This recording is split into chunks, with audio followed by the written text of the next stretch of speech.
Hello everyone, competitive exam में आपका एक बार फिर स्वागत है। आज इस वीडियो में हम एचपी सबॉर्डिनेट अलाइड सर्विसेज के जो सिलेबस आपका प्रीलिम्स और मेंस में रहता है उसके बारे में यहाँ डिस्कस करेंगे। और आपको पता है कि इस साल की स्टार्टिंग से ये हाइप बनी हुई थी कि अलाइड सर्विसेज का जो सिलेबस है वो चेंज होने वाला है या दोनों ही पेपर जो है आपके ऑब्जेक्टिव होने वाले हैं, लेकिन ऐसा नहीं हुआ। और एज इट इज़ जो है क्लास 3 की इस भर्ती के लिए सिलेबस जो है एज इट इज़ रखा गया है। जैसा कि पहले होता आया है कि आपको पहले प्रीलिम्स देना होगा और प्रीलिम्स में क्वालिफाई के बाद आपको 3 पेपर इसके देने होते हैं, जिसमें कि आपके पास इंग्लिश, हिंदी और जीएस रहता है और मेंस आपके पास डिस्क्रिप्टिव फॉर्म में रहता है। लेकिन इस साल हाइप बनी हुई थी कि ये चेंज हो जाएगा, लेकिन ऐसा नहीं हुआ है।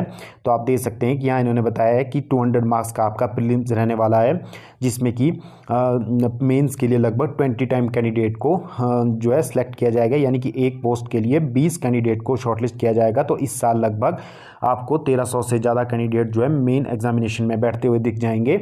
और इस साल आपके पास अच्छा मौका है कि आप ये जॉब ले सकते हो। तो आप यहाँ पर दे सकते हो कि यहाँ इन्होंने सिलेबस बताया है।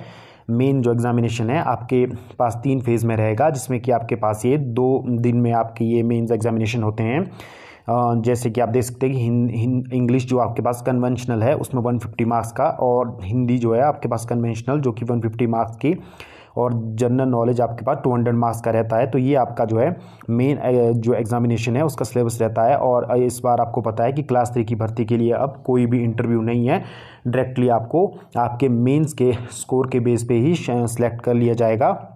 तो आप सिलेबस देख सकते हैं।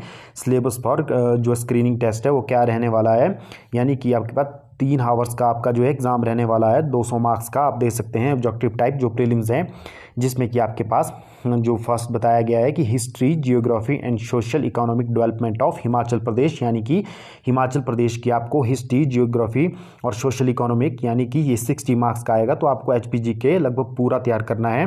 ये 60 मार्क्स का रहने वाला है। और उसके बाद आप देख सकते हैं कि knowledge of current event of national and international importance and such matter everyday observation and experience in their scientific aspect as may be expected of an educated person who has not made a special study for any scientific object। यानी कि 60 marks का आपके पास जो है current affair आएगा, जिसमें आपको जो है स्पोर्ट्स से रिलेटेड, आपके अवार्ड से रिलेटेड या आपके जितने भी और टॉपिक्स रहते हैं आपके, वो सारा जो है आपसे करंट अफेयर यहाँ पर पूछा जाएगा। तो ये काफ़ी इंपॉर्टेंट टॉपिक आपके लिए करंट अफेयर यहाँ पर रहने वाला है। और उसके बाद जो है 80 मार्क्स का जो है आपके पास मॉडर्न हिस्ट्री, जो कि from 1857 onward of Indian culture और Indian polity, Indian economy, geography of India and disaster management and environmental and gender issue and teaching of Mahatma Gandhi. तो ये आपका सिलेबस रहने वाला है, जिसमें कि महात्मा गांधी से रिलेटेड भी 10 से 15 क्वेश्चन आपको जरूर देखने को मिलेंगे। और तो आप देख सकते हैं कि हिस्ट्री आपके पास, जिसमें पॉलिटी, जियोग्राफी 80 मार्क्स का रहने वाला है। तो ये आपका प्रीलिम्स का सिलेबस है, यानी कि फिर इसकी जो मेरिट यहाँ से बनेगी 120 के रेशो में, जो है प्रीलिम्स क्लियर करेगा उससे जो है मेंस के लिए कॉल आएगा। तो आप देख सकते हैं कि मेन का सिलेबस जो है आपका 80 जो है यहाँ पर सिलेबस रहने वाला है 150 मार्क्स का, जो इंग्लिश कन्वेंशनल है 3 आवर्स का ये रहने वाला है, जिसमें कि आप देख सकते हैं कि इसमें आपका जो है ये यहाँ पर बताया गया understanding of English and workman like use of word. Some of the question will be devised to test also their reasoning power, their capacity to precise यानी कि perceives implication, their ability to distinguish between the importance and the less important, and write an essay, यानी कि आपको ऐसे यहाँ पर आएंगे और आपके प्रिसाइज राइटिंग आपके पैराज आएंगे। तो उसके अलावा आपका ग्रामेटिकल यहाँ पर आपसे पूछा जाएगा। तो ये आपका इंग्लिश का सिलेबस रहने वाला है। और हिंदी कन्वेंशनल आप देख सकते हैं कि 3 आवर्स का ही 150 मार्क्स का ये रहता है, जिसमें कि translation of an English passage to Hindi और explanation of Hindi passage in prose and poetry in same languages, और कंपोजिशन, जिसमें कि ऐसे idiom and phrases and correction आपसे पूछा जाएगा। और थर्ड पेपर आपका एज इट इज़, जैसा आप प्रीलिम्स के लिए तैयारी कर रहे हो, बिल्कुल सेम सिलेबस आपके पास जो है यहाँ पर आपके पास मेंस में भी आपको देखने को मिलेगा। और इस बार आपको पता है कि इसमें जो क्लास 3 के एग्ज़ाम के लिए है, इसमें कोई भी आपके पास जो है इंटरव्यू नहीं है, डायरेक्टली आपके मेंस के स्कोर के बेस पे ही आपको सिलेक्ट कर लिया जाएगा।